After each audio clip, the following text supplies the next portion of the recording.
Welcome, everybody, to Freelance Writing Direct. I'm your host, Estelle, the author of Writing That Gets Noticed, Find Your Voice, Become a Better Storyteller, Get Published, and it is now a course at NYU and an elective towards the journalism certificate.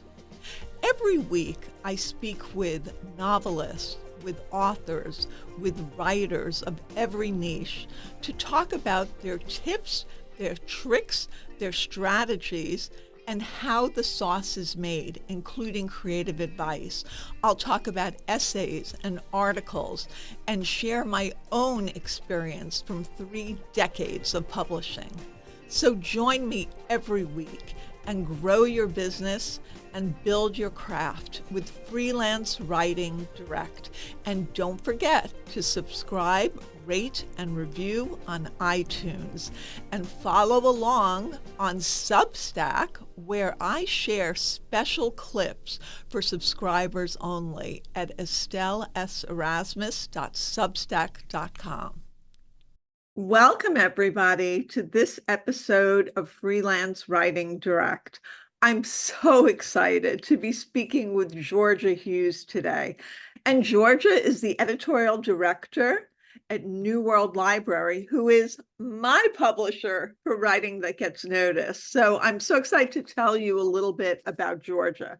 She's editorial director at New World Library, where she acquires and edits nonfiction books in the areas of spirituality, personal growth, sustainable business, relationships, health and well-being, animals, and women's issues. New World Library, publisher of the best-selling The Power of Now and other award-winning books, strives to publish books that help readers change their lives and the world, and aims for diversity and inclusion. Prior to joining New World Library, Georgia worked as a bookseller at HarperCollins and as a freelance editor. Recent acquisitions include Writing That Gets Noticed by Estelle Erasmus, I'm honored, Say It Out Loud by Vasavi Kumar, Haggitude by Sharon Blackie, The Eloquence of Silence by Thomas Moore, Bones and Honey by Danielle Dulski, and Growing Big Dreams by Robert Moss. And I'm going to give the link to New World Library in the show notes, and it's newworldlibrary.com. And I'll give the other social media links as well. Welcome, Georgia, to the program. Oh, it's great to be here. It's so much fun to talk about publishing and talk about books, and especially with one of our excellent authors. Thank you so much. And it was so great to recently see you at the Atlanta Writers Conference, where in fact it all happened. That's where I met you. When I talked to you about my desire and I showed you my proposal, the first 20 pages of the proposal that was. And you ended up awarding me, I think, best manuscript for what you had Yeah, the best sample material out of, I think I saw probably about 35 people. And just a shout out to the Atlanta Writers Conference. It's an excellent conference for people that are looking to meet with agents and editors and get real-time feedback on their proposals and writing. But Estelle's was excellent. And yes, she received my award, and luckily we ended up working together on the book, which is wonderful. Yes. And then I signed with a wonderful agent who I knew through ASJA, Rita Rosenkrantz, and we've all worked really well together. So it's been such a pleasure. So this is one of the reasons I wanted to do this program, because I talk to writers all the time and authors who are working with publishers, and they really don't know what should happen, particularly when it's a small publisher or an indie publisher or somebody who is maybe a little new to the game. And I had such a professional experience with you that the whole team came together and everything was done correctly and professionally and kindly. And I want to show writers how that can happen and what is important with that. And of course, it starts with the author having a subject matter of interest to you. So that brings me to tell us a little bit about New World Library and your role there. And then we'll get into the types of books that you're interested in. So New World Library has been around for 40 plus years. It was started by Mark Allen and Shakti Gawain in the late 70s. They were self-described workshop junkies who were going to various spirituality workshops in the San Francisco Bay Area. And Shakti wrote a book called Creative Visualization, which Mark Allen claims to have typeset directly from her handwritten manuscript. He was a typesetter working as a typesetter at a printer at the time. And that went on to become a major bestseller. They sold paperback rights. So they continued to publish books. We now publish about 30 to 35 books a year. We're a small company, but we're distributed by a major distributor, Ingram. And so we look at each book as an individual book and we want each book to succeed. We also have the sense that each one of these books, we're working directly with the authors. We want to be involved with the author, and we want to make each book good, but we also want them to what we call backlist. We want them to be around for years and years to come. You just nodded when I said the creative visualization. Well, creative visualization is still in print and still sells quite well because it's an excellent book and it helps readers do something that they feel is an improvement in their life. And so that's what we're looking for. We're looking for books that have a long life with the reader, not something that's trendy and is going to disappear in a few months or a year. We want a book that we can be proud of publishing many years in the future.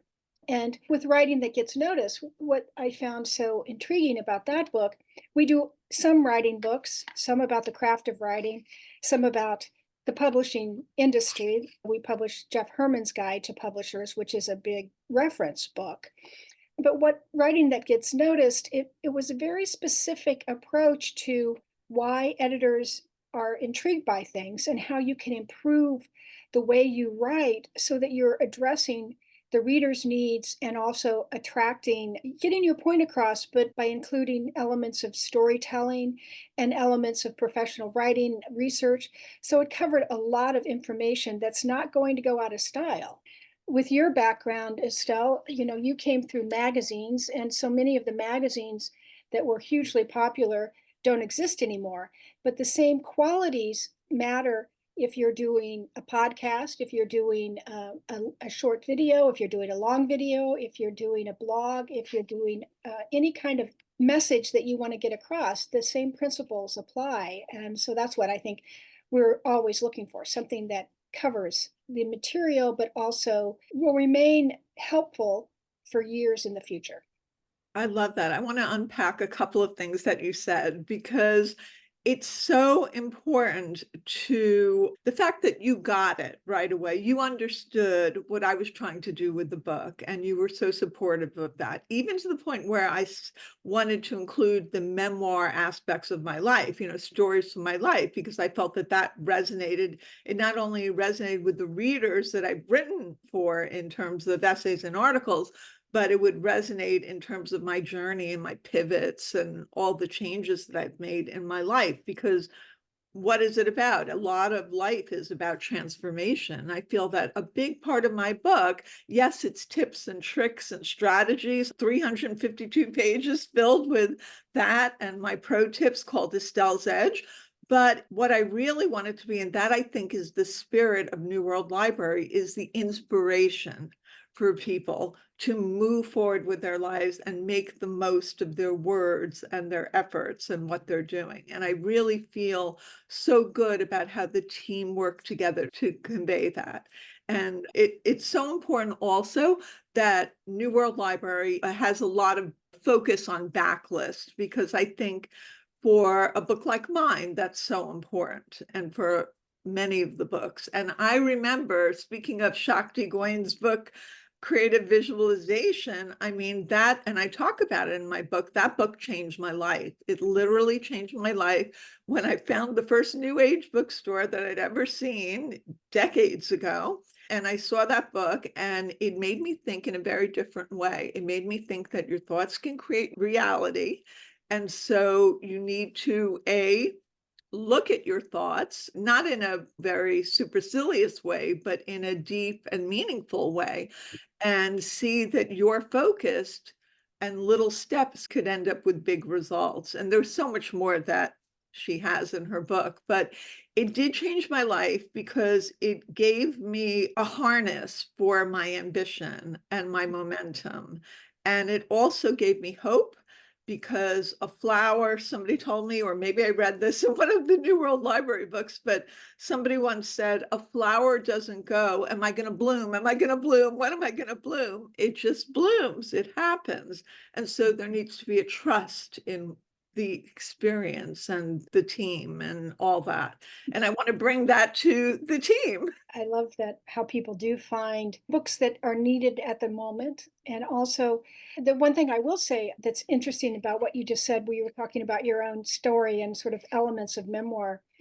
And to be honest, I think that's more important than ever because AI can't do that. AI can't connect to us on a personal level and bring something from their past into the present that's going to connect with us as a human being. And, I don't think that AI can do anything as well as humans can. And some things there it's useful for, but at the same time, we don't want to lose that human element in what we do because we're humans. We want to be around humans. We want to connect with other humans. And so, in a way, that's even more important now with your book because it's not just a formula. And with every book, really. I mean, most of the books that I can point to on our list include an element of that person that makes the book different from anything else that could be written.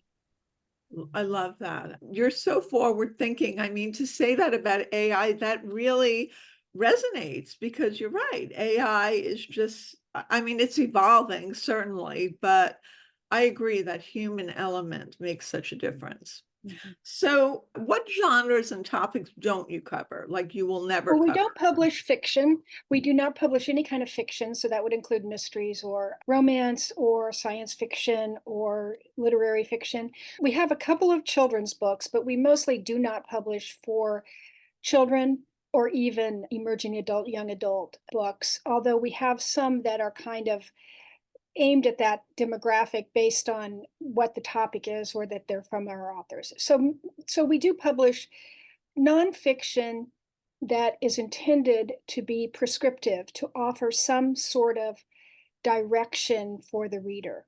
So, in other words, a memoir that's just a strict memoir, we might not publish, but we did publish a memoir called 10 Things I Learned from Bill Porter many, many years ago, which was about the salesperson Bill Porter. They made the film Door to Door about him.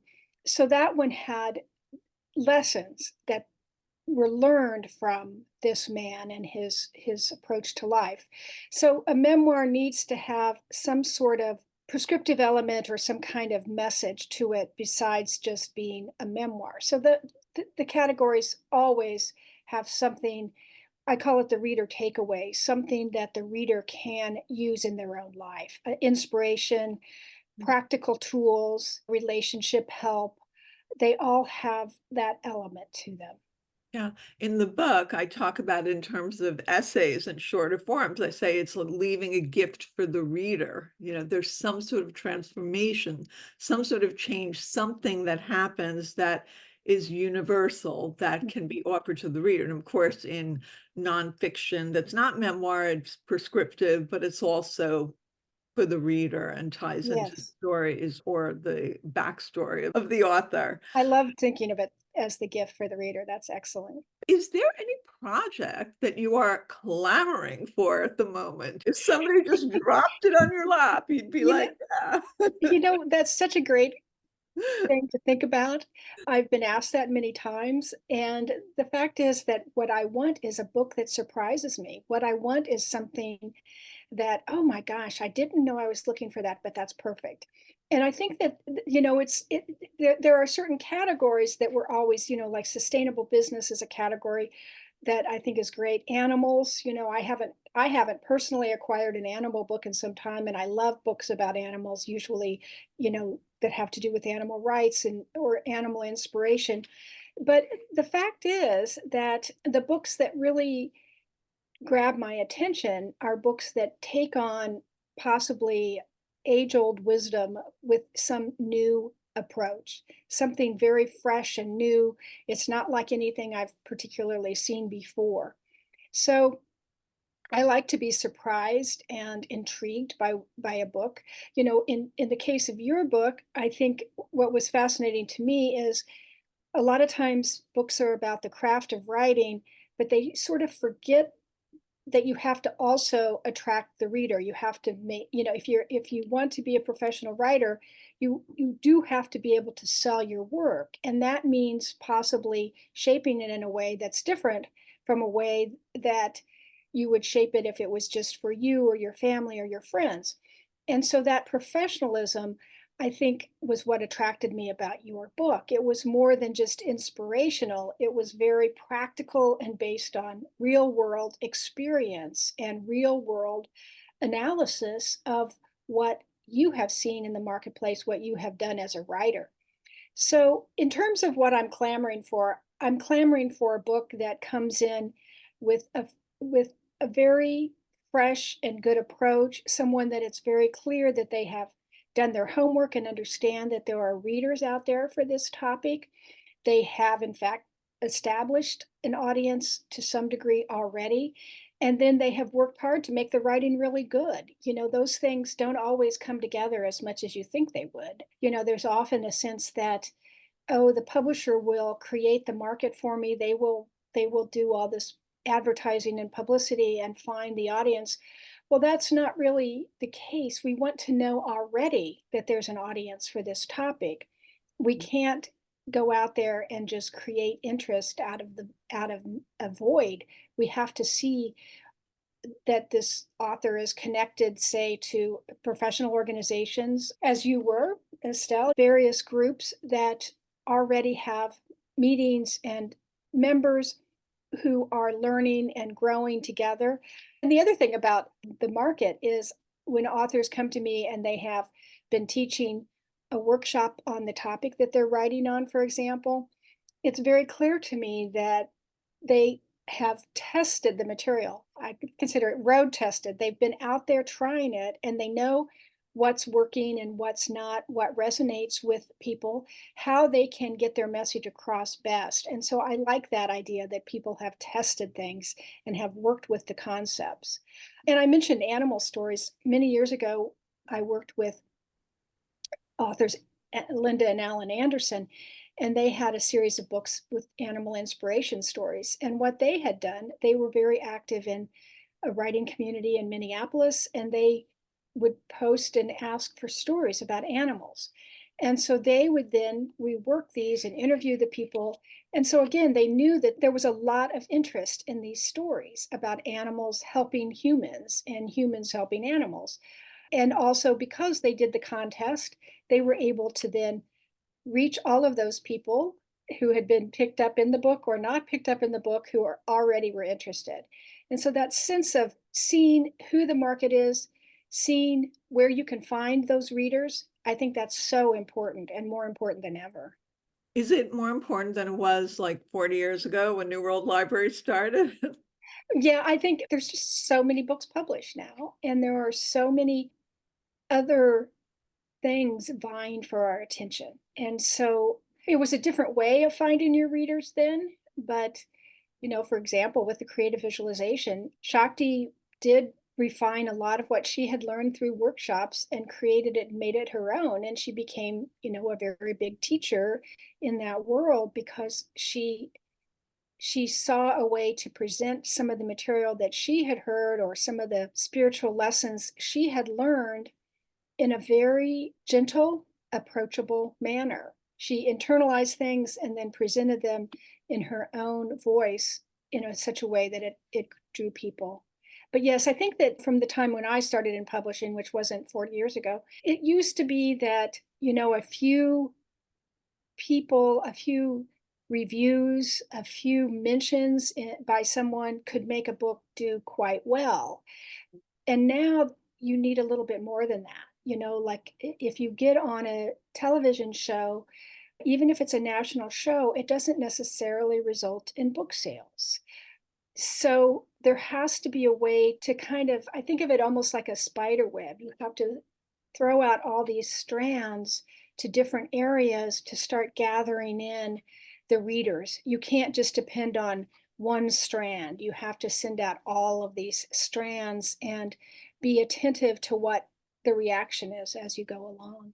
That is a wonderful metaphor, and I'm really glad that you're breaking it down in such a way. And can you break down the relationship between the author and the team, yourself, if you're the person who's the point of contact and the rest of the team? Because I will just say, from my point of view, it was really professional. You gave me deadlines. There was a lot of discussion. It was always like, does this work for you? Can you let us know if you're going to be out of town? I'll let you know. It was like very well organized. I've heard from people, they say sometimes they work with a publisher and they have to ask for the deadlines. They Yeah. didn't get that, or they don't know when the book is due, or they give the book in and then they don't hear anything for 6 months. I mean, that's crazy. And I try to tell them that that doesn't work. That's not how it works.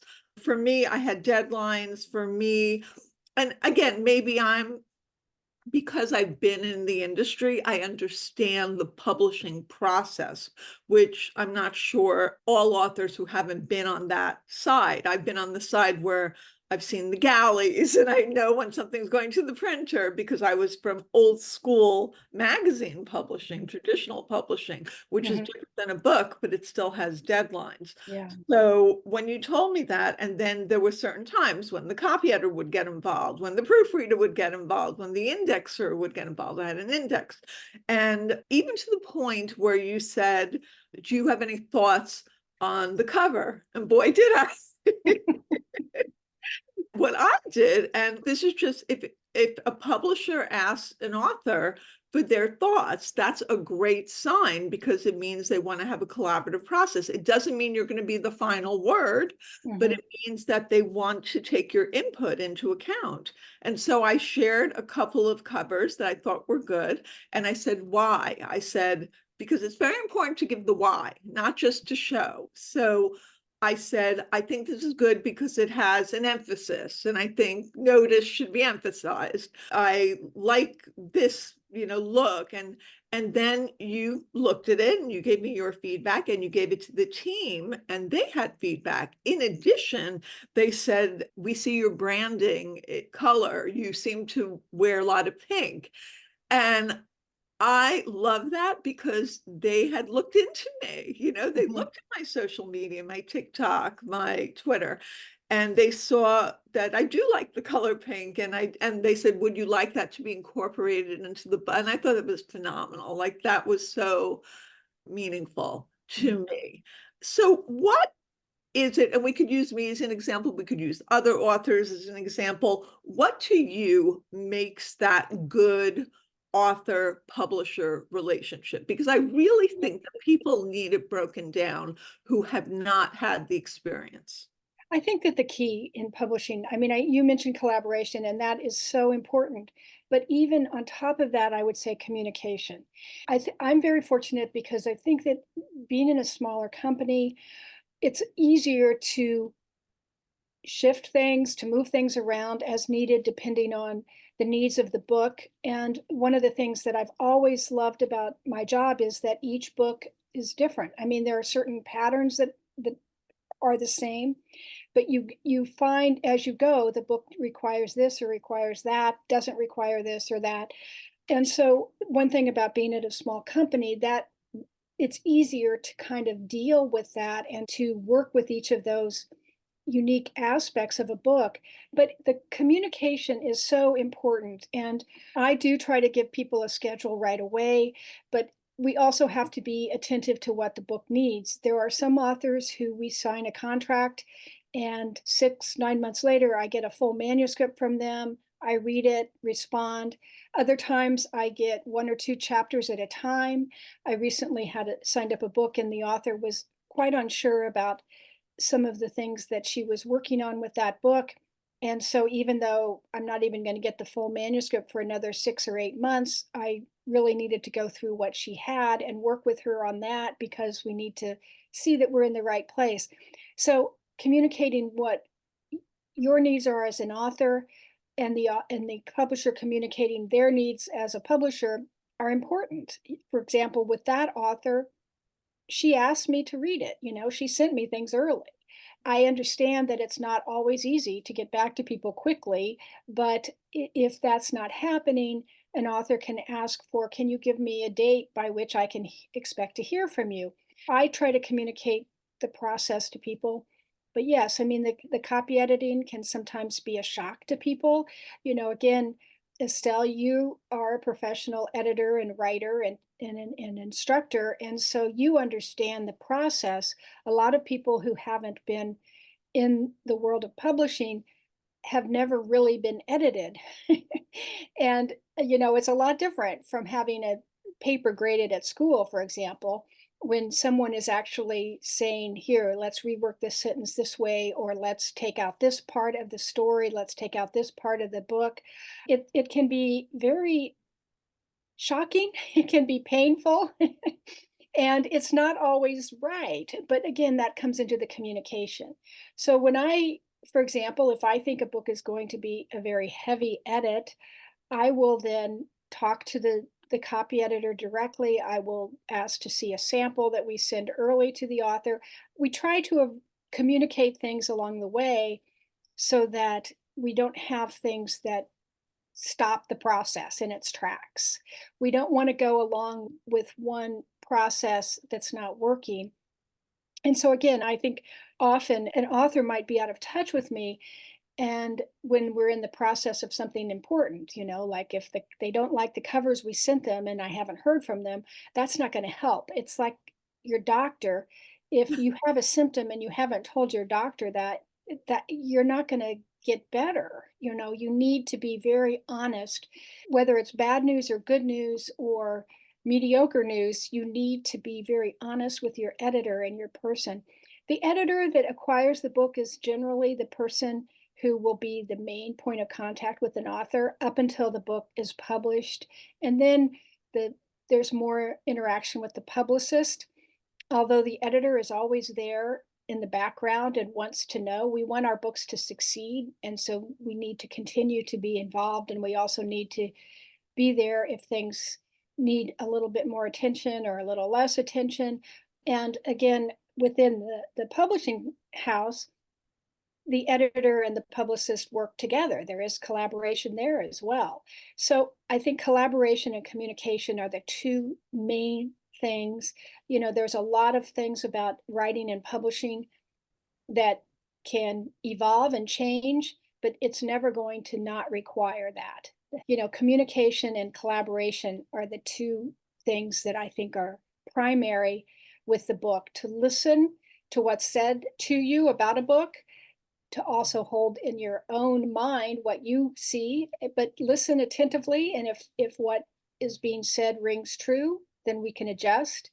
If it doesn't ring true, then maybe we need to take another look. But don't be afraid to state what that is. Yeah, I agree. And I would also add being on the same page as to vision.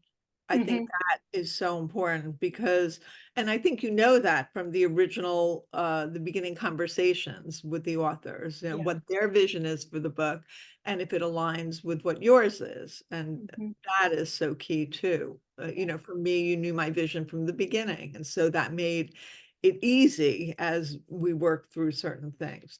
Now, I just want to clarify, do you need to have somebody have an agent to get through to you, or can you take people without an agent? So New World Library, we do review proposals from agented and people who do not have an agent. And we have acquired books from some people who do not have agents even recently. The thing about an agent that is helpful is that they are another expert in publishing who understand the market, who might bring a bit of insight on certain kinds of aspects of the book to the project. They also can often help shape a proposal or the writing in a way that's extremely important to do before you submit, because you don't always get a second chance. I mean, many small publishers will review and acquire books that are not agented. but an That's agent can help with the process for that's sure. helpful. And do you have submissions online, or how does Yeah, that? we have a submissions editor who you can go through our website to find how to submit. I don't know it off my top of my head, to be honest, but Yeah, but it's on you the know, we website. yeah, Yeah. and we would like to see proposals with, an outline, a bit about the author's background and their marketing strategy, and then we usually require a sample chapter of about 25 pages. We'd like to see about 25 pages of sample material to see the writing. Okay. So that would be, it might be a chapter, or it might be a couple of chapters, because chapters I Excellent. think are getting shorter Yeah, these they are days. getting shorter. And if you send 10 pages and we want more, we can ask. So it's always about including something, but being open to being asked for more, I guess. Yeah, but you're right. 25 pages isn't really necessarily, that could be 3 chapters these Three days. chapters or four chapters. Have you noticed any trends in publishing that are of note to mention? Because you're good with that stuff. Well, I think that the trends that I notice is just that where books are being found, which is the tricky part, and maybe that's just because where we're focusing right now, but how are readers finding books? And I often encourage, because so much of it is online, so much of it is through social media now and through word of mouth, but the word of mouth is now online as opposed to chatting at the water cooler or talking to your friends about books. So I think that that's something to keep in mind. I also think that you mentioned shorter chapters. I think shorter books and shorter chapters are definitely a trend. But in terms of subjects, I can't think of anything that seems trending right now to me. It seems like things cycle around, like mindfulness seems to be really a big topic again, but it was a few years ago too. So True. All the good comes back. What, in your mind, is the differentiating factor between you as the publisher, New World Library as a publisher, and perhaps other publishers? well, that's the topics we publish in. We used to be considered, the new age, like you mentioned, new age bookstores, and we were a new age publisher. And new age, that's 40 years old. I don't know if you can call that new age anymore, but it's, then it was called new thought, metaphysical. So it's really the kinds of books we publish. For example, we don't publish particularly Christian books. We do some Buddhism books. We have done some books that are spiritual without having a particular religion attached to them. We don't do history books, so it really has to do with the areas of publication. And then the number of books we do a year, we do fewer books. We don't do illustrated books. So, like there are publishers who do a lot of cookbooks and some do cookbooks with illustrations. And I just sort of think it's mostly around the subject. And I also think that one thing that makes New World Library an excellent publisher is our care with each book, which doesn't always happen. I mean, I know I've heard of people who pretty much had to hire another editor because something wasn't being done. And, that could have been just a fluke. I don't know. But I know that at some of the huge corporate publishers, they're doing so many books a year, and there's a lot more turnover in terms of the staff that things get shuffled aside or delayed and so on. And our goal is always to acquire a book and publish it quickly and keep moving and keep it viable. That is great. That is, and that's totally been my experience. So I'm so happy that you're saying that. And so we talked about proposals, right? You talked about what you're looking for. Anything that, like in the first page, talking about something will get noticed that could grab you in a proposal that you want to read it. Well, it's always important to keep in mind what you called the gift to the reader. So many times when I'm looking at a proposal, I'm like, well, what's in it for the reader? And I don't see what's in it for the reader yet. There's, that an author might start out with a lot about their particular background or what they've studied. And that's all needed to inform what the book is going to do. But the reader doesn't need to do the work that the author has done. And so what we want is immediately in the first page, what's in it for the reader and what makes you the best author to do that and to offer that to the reader? What sets you apart as the person that's going to take on this topic and provide something that's going to be helpful to the reader? Terrific.